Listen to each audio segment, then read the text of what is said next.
नमस्कार. 7च्या बातमीपत्रात मी आशुतोष सावे आपलं स्वागत करतो. सुरुवातीला एक नजर ठळक बातम्यांवर.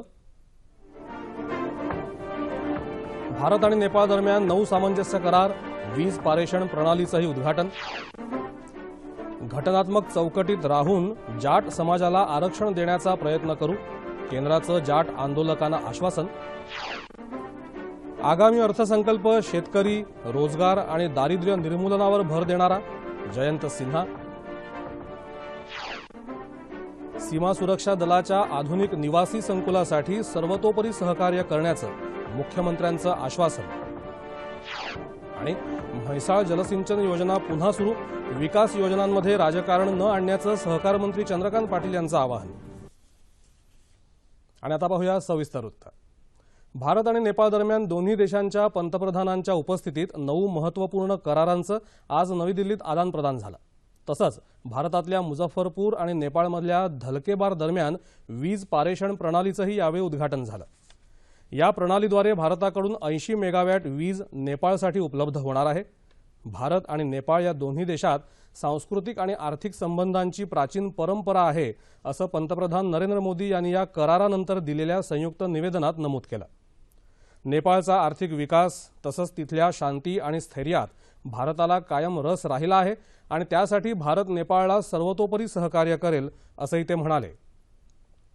दोन्ही देशांमधल्या आर्थिक संबंधांसाठी हितकारक ठरणारे 2 नवे ट्रान्झिट पॉइंट सुरू करण्यावर या बैठकीत सहमती झाली. जलविद्युत प्रकल्पावर भारत आणि नेपाळ एकत्र काम करत असून त्याद्वारे 7000 मेगावॅट ऊर्जा निर्मितीचं लक्ष्य असल्याचं पंतप्रधान म्हणाले. भारत हा नेपाळचा मोठा व्यापारी भागीदार आणि परकीय गुंतवणुकीचा स्रोत असल्याचं नेपाळचे पंतप्रधान के.पी. ओली यावेळी म्हणाले. घटनात्मक मार्गानं जाट समाजाला आरक्षण मिळवून देण्याचा प्रयत्न करू, मात्र आंदोलकांनी हिंसाचार थांबवून चर्चेसाठी पुढे यावं असं आवाहन केंद्रीय मंत्री चौधरी वीरेंद्र सिंह यांनी केलं आहे. हरियाणा इथं जाट समाजाला आरक्षण देण्याच्या मुद्द्यावरून गेले 2 दिवस सुरू असलेल्या आंदोलनाविषयी चर्चा करण्यासाठी केंद्रीय मंत्रिमंडळाची बैठक झाली, त्यानंतर ते बोलत होते. आंदोलकांनी शांतता पाळावी असं आवाहनही सरकारनं केलं आहे. जाट आरक्षण आंदोलन प्रकरणी केंद्रीय गृह मंत्रालयानं उच्चस्तरीय बैठक बोलावली आहे. कॅबिनेट सचिव पी.के. सिन्हा या बैठकीत परिस्थितीच्या सद्यस्थितीविषयी आढावा घेत आहेत. दरम्यान या आंदोलनातल्या हिंसाचारात आतापर्यंत 3 जणांचा बळी गेला आहे. काल रात्रीपासून 6 जिल्ह्यांमध्ये संचारबंदी लागू असूनही जाळपोळीच्या घटना घडल्या आहेत. रोहतक आणि भिवानी जिल्ह्यात आंदोलकांवर दिसताक्षणी गोळ्या घालण्याचे आदेशही देण्यात आले आहेत. मात्र परिस्थिती नियंत्रणात असल्याचा दावा पोलीस महासंचालकांनी केला आहे. केंद्र सरकारच्या आगामी अर्थसंकल्पात शेतकरी, रोजगार आणि दारिद्र्य निर्मूलन यावर भर दिला असल्याचं केंद्रीय वित्त राज्यमंत्री जयंत सिन्हा यांनी म्हटलं आहे. येत्या 29 फेब्रुवारीला हा अर्थसंकल्प सादर होईल. सरकारचा अर्थसंकल्प लोकाभिमुख व्हावा, तरुणांना रोजगार मिळावा, तसंच जनतेचं जीवनमान सुधारावं यासाठी आम्ही विशेष तरतुदी केल्या आहेत, असं सिन्हा यांनी सांगितलं. अर्थसंकल्पाची रूपरेषा स्पष्ट करण्यासाठी त्यांनी यूट्यूबच्या माध्यमातून जनतेशी संवाद साधला. भारतीय अर्थव्यवस्था स्थिर आणि गतिमान राहील, तसंच देशातलं गुंतवणुकीचं वातावरण पुढे नेण्यासाठी पोषक असाच अर्थसंकल्प सादर केला जाईल, असंही सिन्हा म्हणाले. देशाला अंतर्गत आणि बाह्य संकटांपासून संरक्षण देण्याचं काम सीमा सुरक्षा दलाचे जवान अहोरात्र करत असतात. या जवानांच्या निवासाची आधुनिक व्यवस्था व्हावी, यात शाळा, आरोग्य, क्रीडा अशा सुविधा उपलब्ध व्हाव्यात, यासाठी सरकार सर्वतोपरी सहकार्य करेल असं आश्वासन मुख्यमंत्री देवेंद्र फडणवीस यांनी आज नागपूर इथं दिलं. मांडवा बुटीबोरी परिसरात 88 एकर क्षेत्रात उभारण्यात येणाऱ्या सीमा सुरक्षा दल वसाहतीचा शिलान्यास केल्यानंतर त्यांनी हे आश्वासन दिलं. या वसाहतीसाठी सध्या 6 कोटी रुपये उपलब्ध झाले असून आणखी 15 कोटी रुपयांचा निधी लवकरच देण्यात येईल, अशी माहितीही मुख्यमंत्र्यांनी यावेळी दिली. म्हैसाळ जलसिंचन योजनेबाबत कुणीही राजकारण करू नये असं आवाहन सहकार मंत्री आणि सांगली जिल्ह्याचे पालकमंत्री चंद्रकांत पाटील यांनी केलं. म्हैसाळ जलसिंचन योजनेचं पाणी आज शेतकऱ्यांच्या हस्ते सोडण्यात आलं, त्यावेळी ते बोलत होते. वीज बिल थकीत असल्यानं गेल्या 4 महिन्यांपासून म्हैसाळ योजना बंद होती. शेतकरी आणि साखर कारखान्यांनी बिलाच्या पहिल्या हप्त्याचे 3 कोटी रुपये भरल्यानंतर ही योजना पुन्हा सुरू करण्यात आली.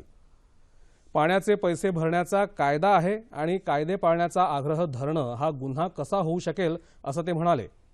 केवळ राजकारणासाठी शेतकऱ्यांमध्ये गैरसमज आणि विद्वेष पसरवू नका, असं आवाहनही पाटील यांनी विरोधकांना केलं.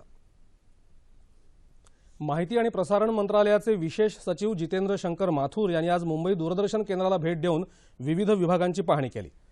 त्यानंतर त्यांनी दूरदर्शन आणि आकाशवाणीच्या वरिष्ठ अधिकाऱ्यांची बैठक घेऊन कामकाजाचा आढावा घेतला आणि मार्गदर्शन केलं।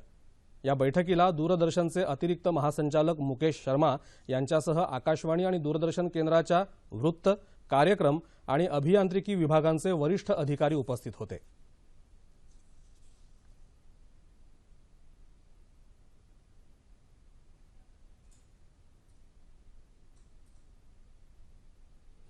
शहाण्णवाव्या अखिल भारतीय मराठी नाट्य संमेलनाच्या आजच्या दुसऱ्या दिवशी सकाळच्या सत्रात आमची बोली आमचा बाणा हा विविध बोलीभाषांवर आधारित कार्यक्रम सादर करण्यात आला। मराठीच्या विविध बोलीभाषांमधील छोटे छोटे नाट्यप्रयोग आणि भाषेतल्या गमती-जमती याद्वारे सादर करण्यात आल्या। वैदर्भीय, आगरी, मालवणी आदी भाषांचा यामध्ये समावेश होता। आजच्या दुसऱ्या सत्रात मराठी रंगभूमीचा पूर्वरंग हा लोककलेवर आधारित कार्यक्रम डॉक्टर प्रकाश खांडगे यांनी सादर केला।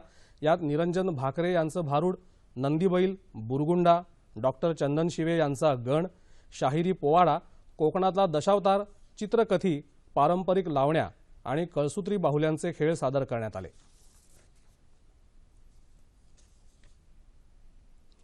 मुंबई-पुणे द्रुतगती महामार्गावर खंडाळ्याजवळ तेलाचा टँकर उलटल्यामुळे ठप्प झालेली वाहतूक आता धीम्या गतीनं पूर्वपदावर येत आहे।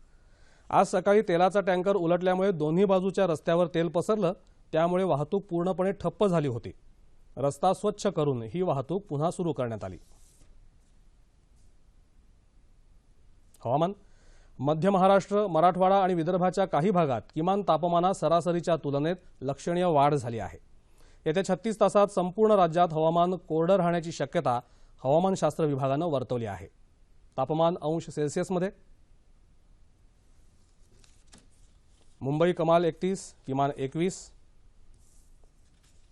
नागपूर 37, 17, पुणे 35, 18, औरंगाबाद 34, 22, नाशिक 34, 19, कोल्हापूर 34, 22, रत्नागिरी 32, 21, सोलापूर 37, 20 आणि अमरावती कमाल 35, किमान 18 अंश सेल्सिअस। आणि शेवटी ठळक बातम्या पुन्हा एकदा। भारत आणि नेपाळ दरम्यान 9 सामंजस्य करार, वीज पारेषण प्रणालीचंही उद्घाटन। घटनात्मक चौकटीत राहून जाट समाजाला आरक्षण देण्याचा प्रयत्न करू, केंद्राचं जाट आंदोलकांना आश्वासन। आगामी अर्थसंकल्प शेतकरी, रोजगार आणि दारिद्र्य निर्मूलनावर भर देणारा, जयंत सिन्हा। सीमा सुरक्षा दलाच्या आधुनिक निवासी संकुलासाठी सर्वतोपरी सहकार्य करण्याचं मुख्यमंत्र्यांचं आश्वासन। आणि म्हैसाळ जलसिंचन योजना पुन्हा सुरू, विकास योजनांमध्ये राजकारण न आणण्याचं सहकार मंत्री चंद्रकांत पाटील यांचं आवाहन। आणि याबरोबरच हे बातमीपत्र संपलं। पोलिओ निर्मूलनासाठी राबवण्यात आलेल्या पल्स पोलिओ अभियानाचा उद्या शेवटचा टप्पा आहे। या अभियानाचं यश आणि त्यामागचे राज्य शासनाचे प्रयत्न याविषयी चर्चा करण्यासाठी राज्याच्या कुटुंब कल्याण विभागाच्या आरोग्य सहसंचालक डॉक्टर गीता खरात यांना आज रात्री 9:30च्या बातमीपत्रात निमंत्रित करण्यात आले। तेव्हा पुन्हा भेटूया पुढच्या बातमीपत्रात आपल्या सह्याद्री वाहिनीवर। नमस्कार।